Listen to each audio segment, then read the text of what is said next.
Hello guys! Another day, another ulam. Let's cook with me. So for today's video pala, yung una kong ginawa, ito ay magsaing na muna. Dahil sure nga ako ay mapaparami na naman ako ng kanin nito.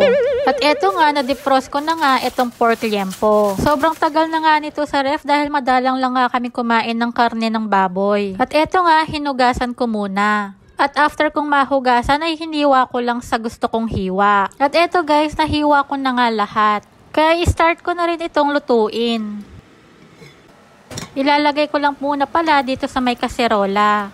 Tapos maglalagay lang ako ng konting tubig.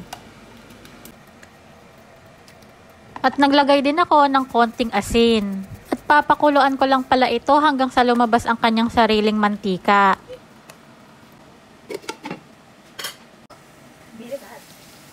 At hahaluin ko din paminsan-minsan para naman magpantay ang luto nito.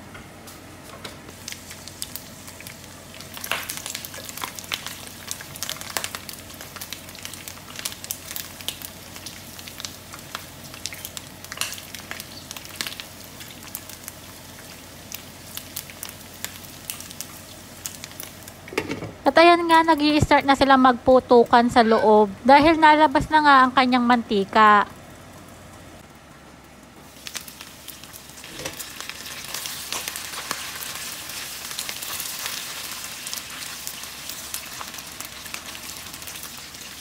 Babawasan ko pala ito ng mantika dahil sobrang dami nito.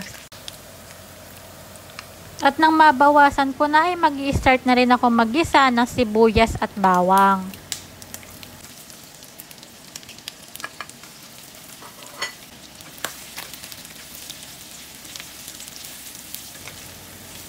At sa paggigisa ko pala ay maglalagay na rin ako ng mga pampalasa na toyo, paminta at dahon ng laurel. So alam nyo na, tansyahan lang ang paglalagay ko ng mga pampalasa. Sa paglalagay nyo pala ng mga pampalasa ay pakikiramdamin nyo na lang, char.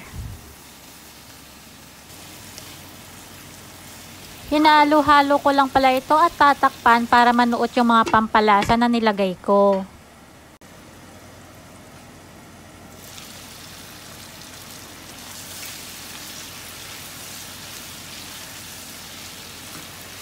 At maglalagay na nga ako ng pineapple juice.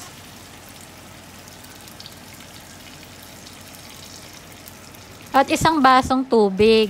At 2 tablespoons of brown sugar. At star anise. At syempre, huwag niyong kakalimutan haluin ng haluin. Char.